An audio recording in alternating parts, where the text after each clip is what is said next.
আসসালামু আলাইকুম ভিউয়ার্স, সকলে কেমন আছেন? আশা করি সকলেই ভালো আছেন।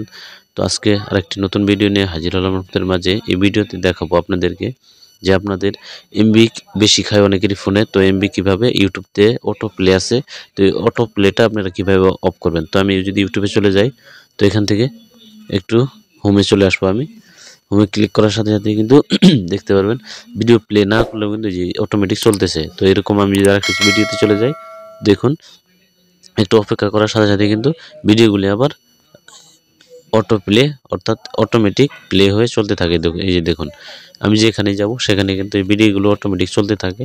তো এটি সুবিধাও আছে এবং কি অসুবিধাও আছে। এটার অসুবিধা হলো যারা এমবি দিয়ে ফোনটি চালান, এমবিটা কিন্তু আপনাদের বেশি খায় থাকে। তো এখানে অটোমেটিক প্লে হয়ে যাওয়ার কারণে তো আপনাদের ফোনের এমবি বেশি খরচ হয়। তো যারা ওয়াইফাই চালান তাদের কিন্তু বেশি একটাই হয় না, একটু সুবিধাই হয়। কিন্তু যারা এমবি দিয়ে চালান কিন্তু তাদের মাজা ভেঙে যায়, তো এমবি বেশি লাগে। তো এটি যারা এমবি দিয়ে চালান তাদের জন্যই আজকে এই ভিডিওটি। তো আপনারা অটো প্লেটা কিন্তু বন্ধ করলে আপনাদের এমবি অনেকটা বেঁচে যাবে ফোনের। তো এটি করার জন্য আপনারা কি করবেন, তো আপনারা ইউটিউবে চলে যাবেন। তো ইউটিউবে চলে আসার পরে তো আমি যদি আবার আপনাদেরকে দেখাই যে অটো প্লে, দেখুন আমি এখানে একটু ব্রেক করলাম। ব্রেক করার সাথে কিন্তু এখান থেকে ভিডিওটি চলা শুরু হয়ে গেছে। আমি প্লে না করার কারণেই কিন্তু অটোমেটিক প্লে হয়ে যাচ্ছে। তো আমি এটি এখন অফ করব। অফ করার জন্য সর্বপ্রথম আপনাদের যে এইখানে ইউটিউবের আইকনটি আছে, তো ইউটিউবের সেই আইকনে আপনারা ট্যাপ করে দেবেন। তো এখানে দেখুন এই যে নিচের দিকে এইখানে ইউ নামে একটি অপশন আছে। তো এখানে আপনারা ট্যাপ করবেন। ট্যাপ করার সাথে সাথে উপরের দিকে দেখবেন সেটিং আইকন, তো এই সেটিং আইকনে একটা ট্যাপ করে দেবেন। তো সেটিং আইকনে ট্যাপ করে দেওয়ার পরে স্ক্রল করে একটু নিচের দিকে চলে আসবেন আপনারা।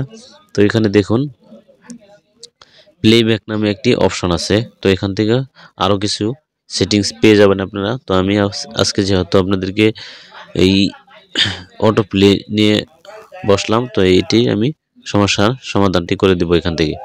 তো এখানে করে দেওয়ার পরে তো এখানে দেখুন উপরের দিকে কিন্তু অটো প্লে নেক্সট ভিডিও, তো অটো প্লে দেওয়া আছে এখানে। তো এখান থেকে আপনারা এই অপশনটি টিকমার্কটি আপনারা বন্ধ করে দিবেন। তো আমি এখান থেকে টিকমার্কটি বন্ধ করে দিলাম।